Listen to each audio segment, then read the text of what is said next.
आज सर्वप्रथम माँ कामाख्या के धाम पर अहाँ समस्त गोटा का हाथ जोड़ कर हम प्रणाम करे छी, विनती करे छी, माता से प्रार्थना कर कैल छिए सर्व मंगल मांगल्ये शिवे सर्वार्थ साधिके शरण्ये त्र्यंबके गौरी नारायणी नमस्तुते। कल्याण करे माता। बड़ा आज गौरव का विषय है। कहाँ मिथिला और इस कामाख्या की धरती पर अंतर्राष्ट्रीय ये अष्टम अंतर्राष्ट्रीय मैथिली सम्मेलन के इस भव्य आयोजन पर इस कार्यक्रम के अध्यक्ष और विशेष करके मैं तो कहूँगा कि इस कार्यक्रम के संचालनकर्ता कह लीजिए, इस कार्यक्रम के उद्घोषक कह लीजिए, पूरा कार्यक्रम जिन्होंने इसकी रचना की है, सबके सहयोग से ऐसे हमारे प्रिय मित्र और यहाँ बैठे हुए मिथिला विभूति के रूप में मिथिला मैथिली के प्रति समर्पित श्री वैद्यनाथ चौधरी जी, जिन्हें प्यार से आप बैजू जी कहते हैं, तालियों की गड़गड़ाहट से इनका स्वागत हो। इन्होंने आपको और हम सबों को यहां बुलाकर मिथिला और मैथिली से जोड़ने का काम किया है। यह अद्भुत बात है। आज के इस कार्यक्रम में मिथिला मैथिली एकेडमी के अध्यक्ष यहाँ बैठे हुए श्री कमलाकांत झा जी, हमारे सम्मानित विधायक, लोकप्रिय विधायक और मिथिलांचल के मुख्यालय दरभंगा के विधायक श्री संजय जी सरावगी, यहाँ दो जना जो चले गए, जो मुख्य अतिथि और विशिष्ट अतिथि के नाते यहाँ थे। एक तो मिथिला विश्वविद्यालय के कुलपति श्री समरेंद्र प्रताप सिंह जी और श्री ध्रुव कुमार जो प्रतिकुलपति, दोनों का भी सम्मान आप लोगों ने किया है। यहाँ बैठे हुए मंच पर श्री यदुवंश झा जी, जो नेपाल के सांसद के रूप में मिथिलांचल का गौरव वहां बढ़ा रहे हैं। मैं तो समझता हूं कि ये अंतर्राष्ट्रीय पहचान बनाने में आप सब लोगों ने जो कामयाब हासिल किया है। ठीक ही इसके पहले आपने काठमांडू में सम्मेलन किया था, मैंने देखा है, एक एक वृत्त देखा है। सचमुच यदुवंश झा जी के साथ जो पूरी टीम आई है सांसद की, जहां कहते हैं नारी शक्ति के बारे में, तो मिथिलांचल की नारी शक्ति अद्भुत है। तभी तो केवल मंडन मिश्र नहीं, भारतीय मंडन मिश्र, मंडन मिश्र अगर भारतीय नहीं जुड़ता तो मंडन मिश्र महान नहीं होते। तो मैं देख रहा हूं दो हमारी महिला सांसद जो नेपाल की है, एक तो श्रीमती मीनाक्षी झा और दूसरा श्रीमती बासंती जी, जहां दोनों ही सांसद के रूप में यहां सुशोभित कर रहे इस सभा मंडप को। यहाँ एक ऐसा व्यक्तित्व जिन्होंने पिछले बार नेपाल में सम्मेलन कराया। श्री राम भरोस कापड़ी धामर जी यहाँ बैठे हुए हैं। श्री सीएम झा जी विद्वान हैं, गुणवान हैं। और इस मिथिला की कंठ कोकिला जिनके गान को आपने सुना प्रारंभ में, जहां भैरवी माता को स्मरण करके इस कार्यक्रम को सफल बनाने के लिए जहां माता से प्रार्थना किया गया, ऐसी कंठ कोकिला श्रीमती ममता ठाकुर, और जिन्होंने अंत में न केवल मिथिला के द्वारा बल्कि शहीदों को नमन करके जिन्होंने हम सबको प्रेरित किया है, ऐसी कंठ कोकिला श्रीमती रंजना झा जी। आज आप सभी यहाँ विशेष करके जिनको मिथिला रत्न के द्वारा सम्मान समारोह में, मुझे गौरव है कि आपने मुझे मिथिला रत्न का सम्मान दिया है, इसके लिए मैं आजन्म आप सबका आभारी हूं। और मुझे आपने प्रदान किया, साथ ही मुझे देश के तमाम ऐसे विद्वान और विद्वज्जन जो विभिन्न भाषाओं से जुड़े हुए, विभिन्न भाषाओं के कहा जाए एक अच्छे मूर्धन्य लोग, यहाँ कुछ लोग बैठे हुए हैं, कुछ लोग घंटों से बैठे हुए थे, वो चले गए।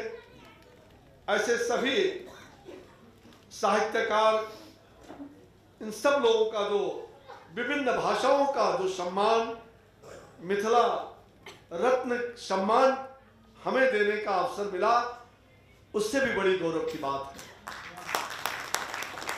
और आज मैं यहाँ चले गए लोग, श्री अरुण शर्मा जी, श्री भूपेंद्र सिंह जी, श्री अमूल्य बर्मन जी, श्री गोपाल बहादुर छत्री जी जो नेपाली साहित्यकार हैं, कुछ लोग अभी दिखाई पड़ रहे हैं, डॉक्टर महेंद्र नारायण जी तो है ही, डॉक्टर तीर्थनाथ झा जी, डॉक्टर प्रभातनाथ झा, विष्णु कमल डेका जी, श्री चंद्रमोहन झा जी तो है ही, श्री शांतनु राय चौधरी, श्री भूपेंद्र चौधरी, और भोजपुरी में जिन्होंने, डेका जी तो भोजपुरी के भोजपुरी में लिखा है ना, डेका जी है ना, चले गए अभी तुरंत थे। तो ऐसे सभी विद्वज्जन, आप सभी इस सभागार में उपस्थित मातृशक्ति भाइयों और बहनों, हमारे सभी कला जगत के, खास करके मिथिला संस्कृति से जुड़े हुए आप सबको मैं हृदय से नमस्कार करता हूं। न केवल अपनी ओर से, बिहार सरकार की ओर से आपने बिहार सरकार का मान सम्मान, स्वाभिमान को बढ़ाने का काम किया है। और मैं इस गुवाहाटी के नगरी में, मां कामाख्या की नगरी में ये घोषणा करता हूं, अगर भारत है तो बिना बिहार का भारत सुना है, और बिहार है तो बिना मिथिला का बिहार और भारत सुना है। आपने सम्मेलन यहां किया है, पूर्वांचल का राज्य कहलाता है, अलग भाषा, अलग वेश, फिर भी अपना एक देश, एक देश। राष्ट्रीय एकात्मता और अखंडता के लिए बलिदानी देने का काम देशवासियों ने आजादी के दिनों में भी किया है। आज भी हम नतमस्तक हैं वैसे शहीदों के प्रति जिन्होंने हमें आजाद भारत का सपना दिखाया, जिन्होंने देश को आजाद किया। आज में ऐसे महान विभूति भारत की संस्कृति को, एक उदात्त संस्कृति को, जिन्होंने उसके पुनरुत्थान के लिए, राष्ट्र के निर्माण के लिए, राष्ट्र के मंदिर को सजाने के लिए, ऐसे महान विभूति जो मिथिला विद्यापति जी को आज हम याद करते हैं। विद्यापति जो साक्षात शायद विश्व में ऐसा एक भी महान व्यक्तित्व और है और एक भी व्यक्ति ऐसा नहीं मिलेगा जो साक्षात शंकर भगवान को अपने यहां सेवक के रूप में रख सकता है। यह अगर शक्ति है तो मिथिला के विद्यापति जी जैसे लोग जिन्होंने उगना महादेव को अपने यहां सेवक के रूप में रखा, कितनी बड़ी भक्ति। आज विद्यापति जी के चरणों में मैं अपने आप को समर्पित करते हुए यहां जहां विद्यापति और भारतीय मंडल की बात आती है चर्चा में, तो लगता है कि भारत में विद्वान इतने कालिदास इसी मिथिलांचल की उपज रही है। ऐसे विद्वज्जन भारत में अद्भुत छाप छोड़ करके और इस देश के अंदर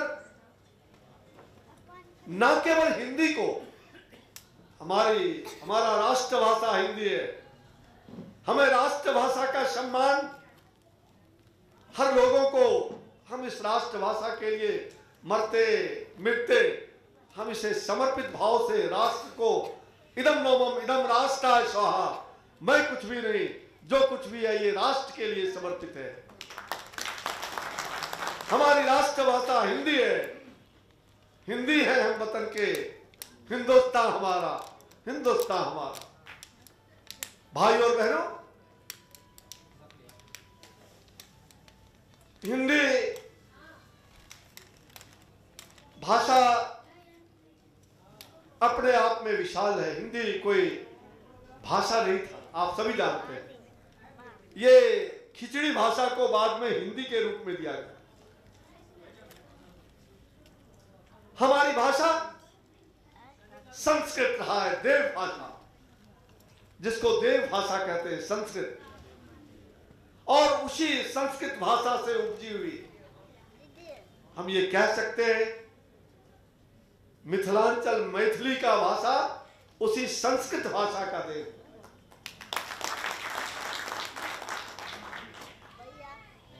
मिथिला का गौरव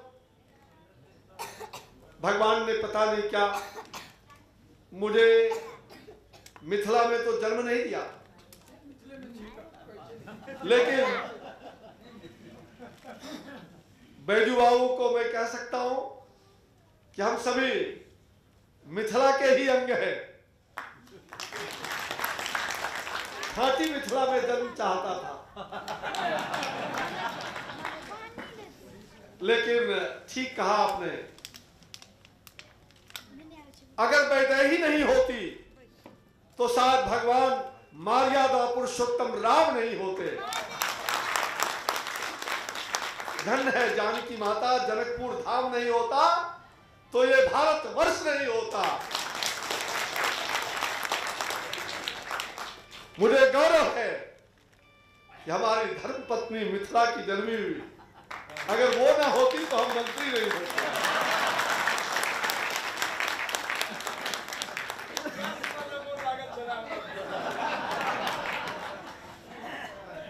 मुझे मिथिला पर भी बड़ा बचपन से ही मैं विद्यापति जी के गान को गुनगुनाता रहता था। चानन भेल विषम शरीरे, हमारे पिताजी उस गीत को गाते थे। मैं बहुत बाल्यकाल से ही विद्यापति जी, मिथिला के प्रति जो हमारा पता नहीं प्रारंभ से, और बैजू बाबू ने तो हमें जोड़ लिया है। जोड़ लिया मतलब चाहे छोटा कार्यक्रम हो, बड़ा कार्यक्रम हो, हर साल, चाहे बंगाल हो, चाहे गुवाहाटी हो, चाहे नेपाल हो, चाहे मुंबई हो, सब जगह ये बुलाते रहते हैं। समय निकाल करके जहां संभव होता है आ जाता हूं। मुझे यहां आकर के मैं आपका ऋणी हूं, आप सबका ऋणी हूं।